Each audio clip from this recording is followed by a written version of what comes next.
The parties lived together. Obviously, they were both drinking. They were both drunk. The bond conditions, they don't have contact. They work together. They live together. They're raising 6 kids together. And I know that the girlfriend didn't want him to get charged, and we're just asking that the bond conditions be lifted. I think Debbie can probably see, she's probably talked to the court, just both are remorseful of what happened, so. Deborah, what's your thought regarding that? That was under correspondence, that was been found out. I had to take it. Yeah, sorry. I get what you did. Step in for a second. There are notes. She has contacted the court. This definitely had mutual issues on that day. Alcohol being probably the largest contributing factor. So, as far as the bond conditions, Yeah, it's my guess. I would leave it to the court. I mean, she has expressed. Well, they live out of state, they're already living together, it's hard to enforce a no bond condition out of state. Right. She was drinking, he was drinking, he had a bloody nose, he got assaulted, they're raising children together.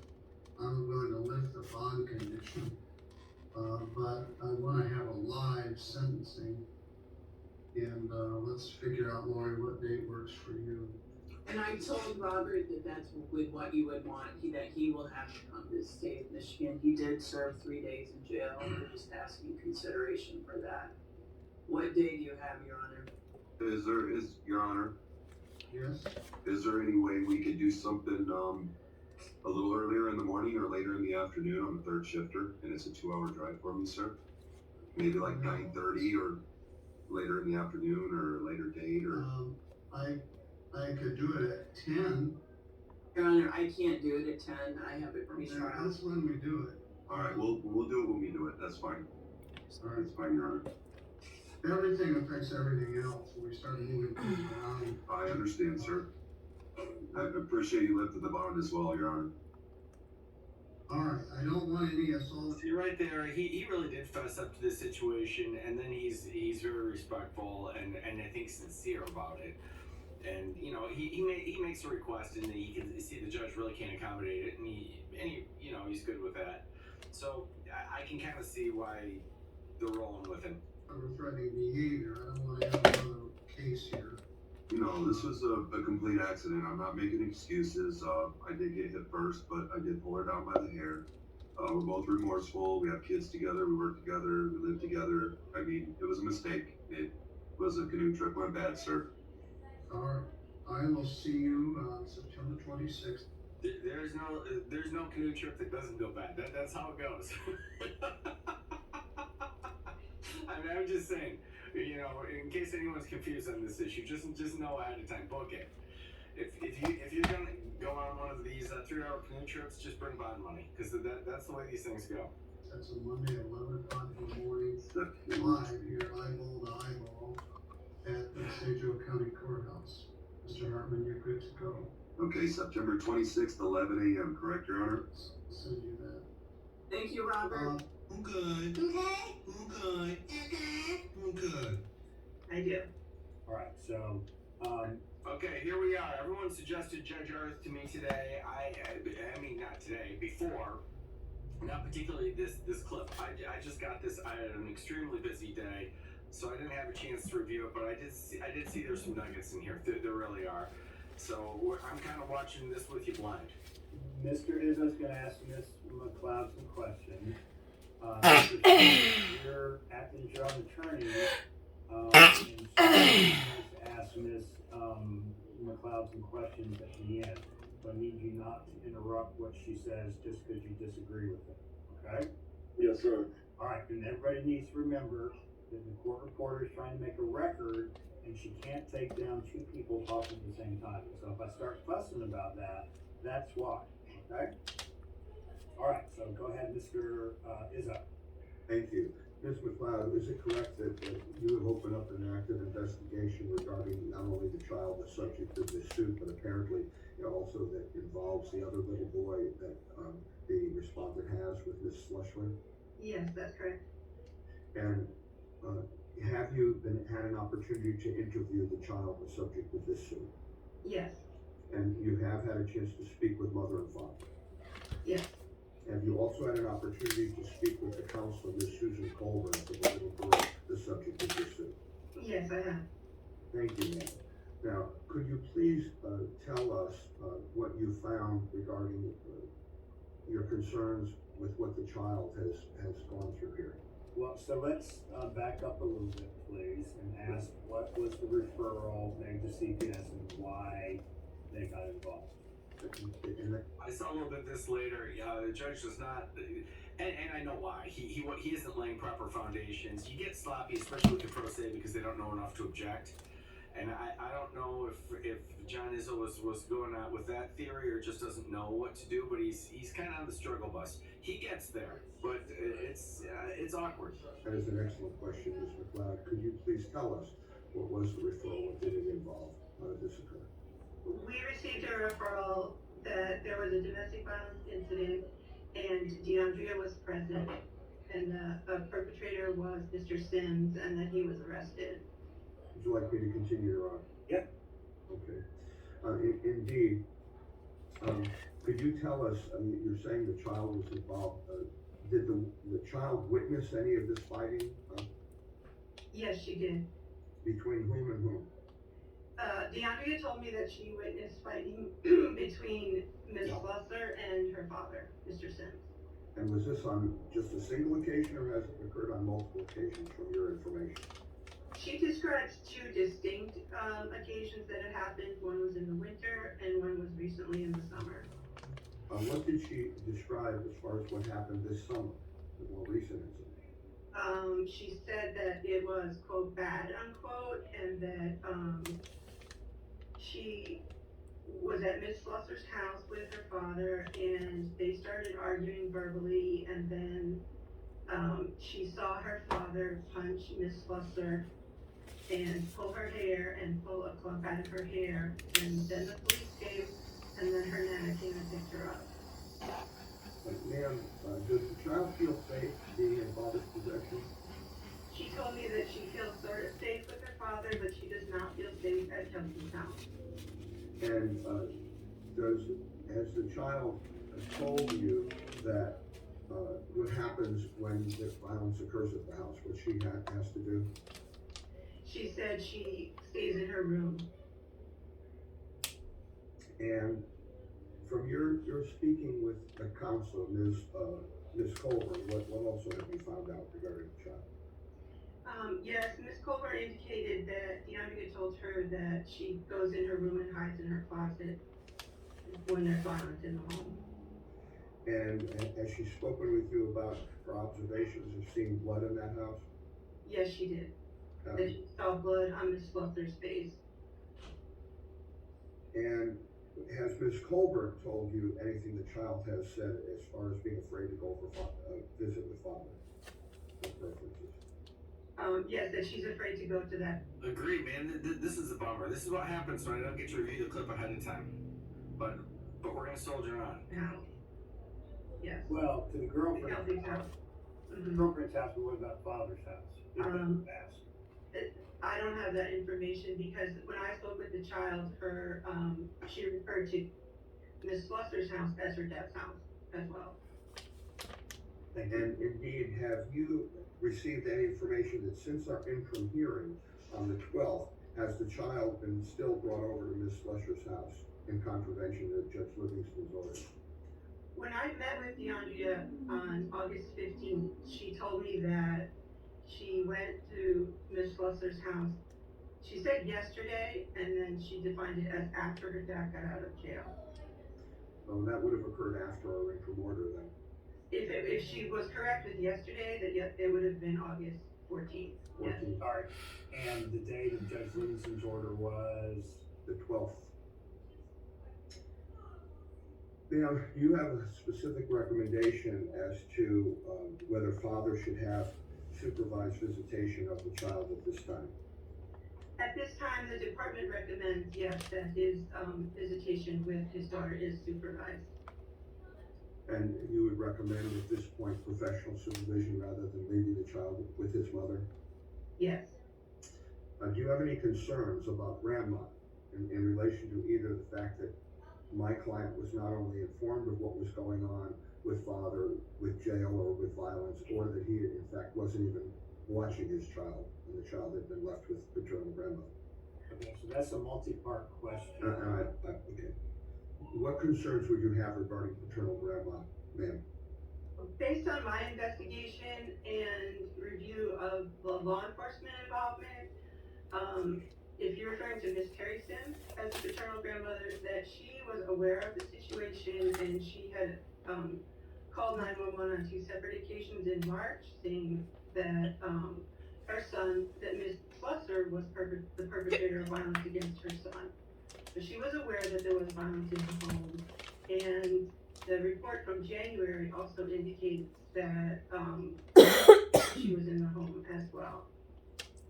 So you're saying grandma has made complaints about Ms. Fletcher, but not any about her son or anything else? That's correct. I'm gonna go ahead and pass this witness around. Mr. Sims, do you want to ask Ms. McLeod any questions about her testimony? I just don't see how she can come up with, I just don't understand how you can make judgments about a person. If you claim you talked to me, I don't recall you talking to me, but if you did have Yeah, Dan, this isn't a question, buddy. a conversation, and I'm letting you know that I'm there for my daughter, and she's letting you know that she loved her dad, why would you try to, paint a different picture? Saying Kelsey was drugged, she's seen X, Y, Z, she hasn't seen nothing because it hasn't occurred. The charges that's pending against me now will be just a false allegation. Okay, Mr. Sims, Ms. McLeod is a professional. Ms. McLeod, Yes, Mr. Please, I'm talking, don't interrupt me, please. Ms. McLeod, how long have you worked at the department? Since October 2016, And what is your actual position? I'm an investigator. And have you had any other positions with CPS than an investigator? No, sir, I've been an investigator my whole employment with the department. And you've had numerous trainings about these kind of incidents? Yes, and I hold a master's degree in social work as well.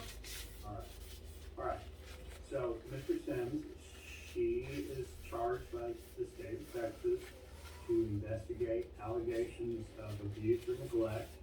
And within her job, she has talked to a variety of people. As she said earlier, she has talked to, let's just repeat, Ms. McLeod, who all did you talk to in this investigation? I interviewed DeAndrea on August 15th, and Did you talk to Mr. Sims? I did on August 26th. Did you talk to, and I didn't write down her name, the girlfriend? Yes, I did. Alright, and did you talk to Miss Sims' grandmother? I did not. Alright. Have you talked to Miss Johnson? Yes, sir. Alright. Okay, so, alright, so, this is what she is paid to do, is to investigate and make recommendations, and so, that is what she's made recommendations after talking to the people she's just, spoken with. Is the department, providing any services with the other child? That child is 1 year old, so we wouldn't be able to provide counseling. Well, no, I'm sorry, I didn't mean that, but within that case, is that going to be, are there gonna be any, family-based services, requested, or is it gonna be high enough to get, filed with the courts, is there either court-ordered services or even a possible removal? We, would like the parents to engage in family safety services, but at this point it would be voluntary for them. And so will there be any supervised possession offered of that younger child by the department?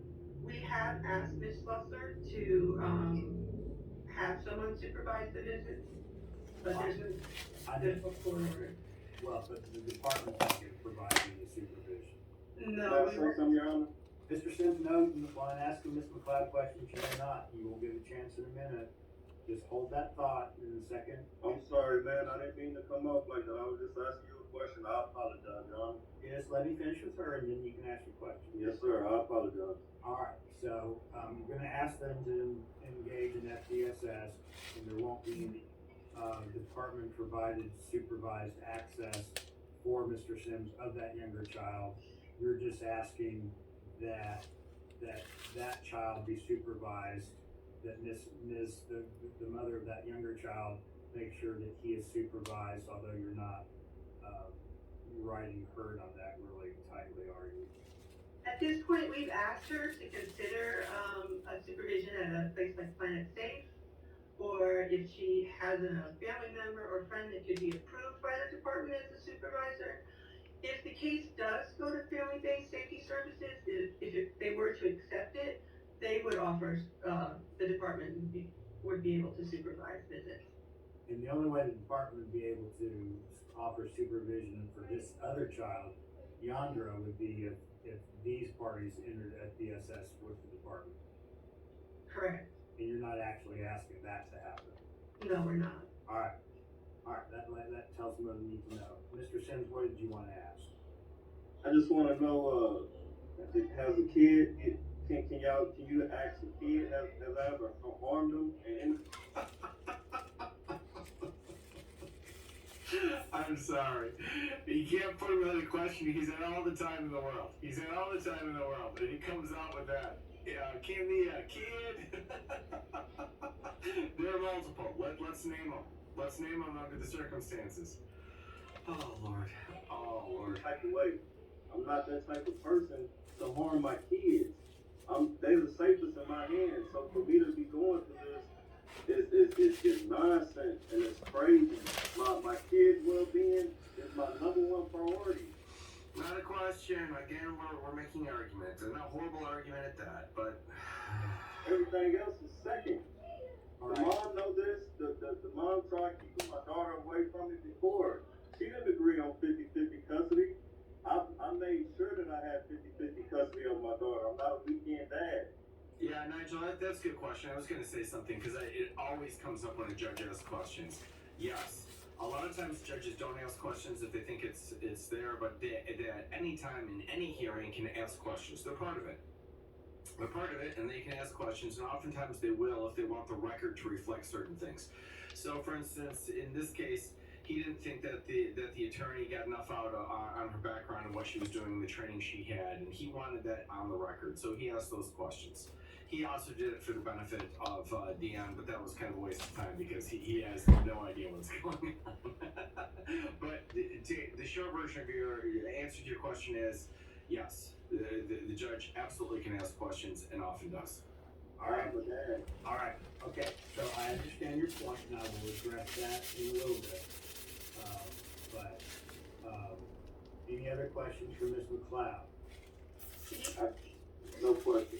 If I may, Your Honor, Yes, I believe Mr. Sims did ask me if DeAndrea had ever said that he hurt her. Is that correct, Mr. Sims? Yes, ma'am. Yes, and she did not. Right. She did not say that you hurt her, but she did say that she has witnessed this violence, and that clearly upsets her. What would Mr. Sims need to do to make the department comfortable with him having unsupervised access to this child? Are you referring to DeAndrea? Yes, At this point, the department cannot legally intervene, and I we would know that, ask the parents. We would recommend the supervision. We would recommend, that Mr. Sims were to engage in services, protected parenting, and then depending on if he has any pretrial requirements, a batter's intervention program would also be something, or individual therapy. well, the way criminal cases go, and Mr. Izzo made the same request, and it's problematic because when criminal cases involving assault are pending, that world does not require a defendant to engage in better intervention classes during that stage because participating in better intervention classes requires the participant to acknowledge that he has done certain things and working on strategies to not have that happen.